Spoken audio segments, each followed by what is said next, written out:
Hey guys,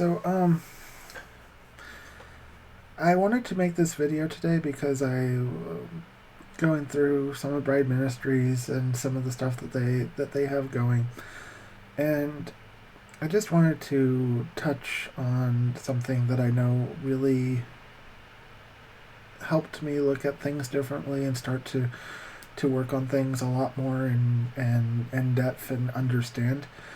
So Dan was talking about how people, they get saved, and what ends up happening is, 3 or 4 days go by, and they start slipping back into the same things, and they can't figure out why. Because obviously, well, we've been saved, and why are we doing this again? And many preachers and stuff will say, well, then you didn't get saved, so you need to get resaved, and then you need to get baptized, and you need to do this and that and that and the other, and or you need to have another demon cast out of you, so on and so forth. And this is if you're keeping on having the same thing over and over and over and over, the same exact results, something that you need to actually look at is why. And so what ends up happening with this is, okay, well, you have parts of you that are undealt with, and so what ends up happening with this is when you start looking at the parts that you have undealt with, soul fragments and and other things. So what ends up happening is, I'm going to use chocolate as the example here. Of chocolate is now your sin, and you need to stop eating chocolate. So you go to church and you confess, I've eaten chocolate and I need to get off of that because it's sin now, and I need to stop it. Okay, cool. You do it 4 days later, you're eating chocolate again. You go back to the preacher, it didn't work. And so you do it again, you confess again, you get baptized, I'm still eating my chocolate, why am I still eating my chocolate? And I threw out the demons, and why am I still eating my chocolate? And I've done all this stuff, and why am I still eating this chocolate? So what ends up happening is, you have parts of you that are unresolved, that are basically, you go and you close all the doors, and they come back through and they open all the doors. And so it's like, okay, what's part number one? Well, part number one is, my birthday when I was 5 years old. I had a chocolate cake, and it was the most magical chocolate cake that I ever had, and it was absolutely wonderful, and it was delicious, and every time I want to feel good now, I think about chocolate cake, and I have to have a piece. Okay, awesome. Let's reintegrate you. Let's say, okay, cool. What else was good about the birthday? Oh, well, I also had all my friends there and everything else, and it was a wonderful time. Oh, okay, awesome. Well, now instead of, I want to feel good, maybe call a friend. Awesome, cool. I'll remind him to call my friend, or call my mom, or whoever. So now you have that part of you that is going to be calling your mom every time instead of eating the chocolate cake. And so you get to call and you say, hey mom, thank you for the birthday, and I had a wonderful time, and yada yada yada yada yada, and hang up the phone, and now you're good. 3 days later, oh, oh boy, I'm eating another piece of chocolate cake. What happened? And you say, well, what's happening here? At 10 years old, I fell down. I got hurt, and I had a piece of chocolate cake, and it made me feel better.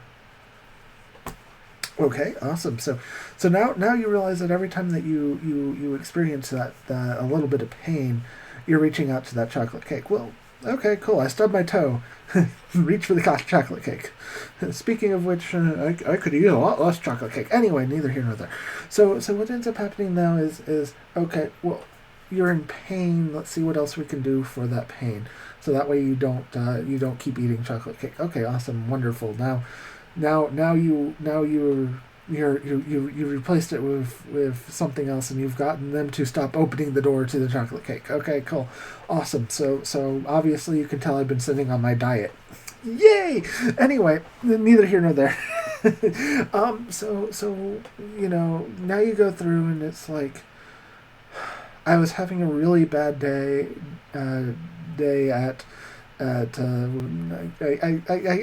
had a breakup, a tough breakup, and I reached for the chocolate cake when I was 16, and Now every time I get in a fight with my wife, or every time I get in a fight with my husband, or whoever, I'm reaching for that chocolate cake because it made me feel better. Awesome, cool. Maybe we can reinstitute that part in order to. Well, now that you have a wife, instead of reaching for that chocolate cake, can you go talk to her? Awesome. Let's do that. So now you're beginning to learn how to open that dialogue and to be able to not reach for chocolate cake every time. Awesome. Cool. Wonderful. So now you've dealt with all of these, and suddenly that urge has gone away from chocolate cake. It wasn't because of a demon. It wasn't because of bad spirits. It wasn't because of entities that are causing. It was because you had unresolved parts of you that were making you reach for that chocolate cake every single time. So what ends up happening with this is when you really start to unpack this, is you have parts that are unresolved, parts that are hurt, parts that serve to try to protect you from things, parts that are there to make you feel better, and parts that associate certain things with feeling good. And so what ends up happening is when you go and you deal with those parts, pretty soon what ends up happening is you're no longer looking and saying, I need that chocolate cake. Instead, you're looking at it and saying, wow, I figured out how to deal with all these unresolved parts, put them all back together, and be able to go about the way. Now, sometimes you have parts that you do not know that you have, because what ends up happening is you bury them so deep that it just, all it does is literally just manifest that I want that chocolate cake right now. And so therefore until you've ended up going through deliverances and coachings and for some people therapies and other stuff, that you need that help sometimes in order to get there, because you just aren't able to get there no matter how hard you pray, because you don't understand what you're looking at, you don't understand what you're going for, you don't understand what needs to be done. And that's not your fault, guys. It's stuff that you do not understand fully, so therefore how do you confess something that you do not understand that even needs to be confessed?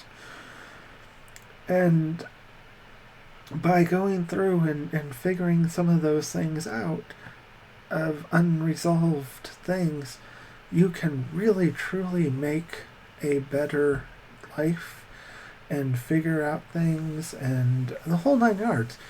So yeah, so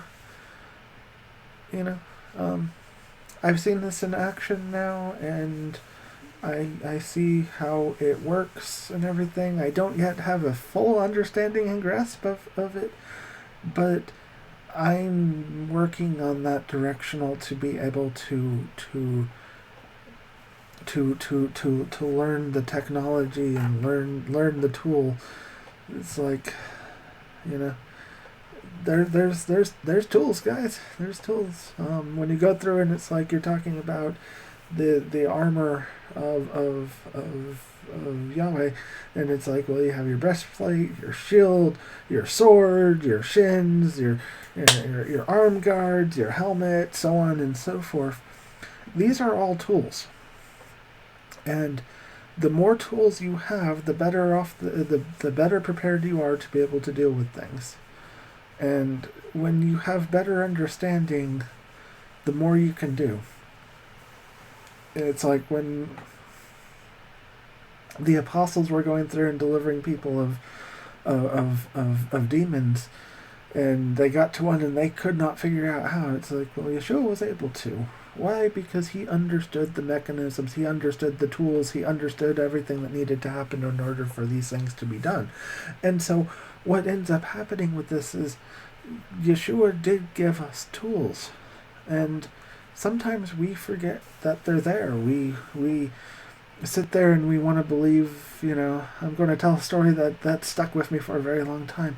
When you pray to God and say, hey, I need deliverance, and suddenly, because you're in the middle of a big old hurricane and your street's flooded, and that boat shows up, and you tell them, no, I'm waiting on God, and it goes a little bit further. It's now up to the porch. The boat shows up. You say, I'm waiting on God. You go a little bit further. It's now up to the second story window. The boat comes up, and you say, I'm still waiting on God. And you get up to the top of the roof, and the helicopter comes, and you say, nope, I'm waiting on God. And then you sure enough, you don't make it through that, and you end up in heaven, and he'll look at God and says, you didn't give me the blah blah blah. And God just sort of looks at you and sent you 3 boats and a helicopter. What more do you want? It's because we don't recognize sometimes that the tools are there, that He works through the hearts of man in order to be able to fulfill His will on the planet. And if people aren't fulfilling His will, well,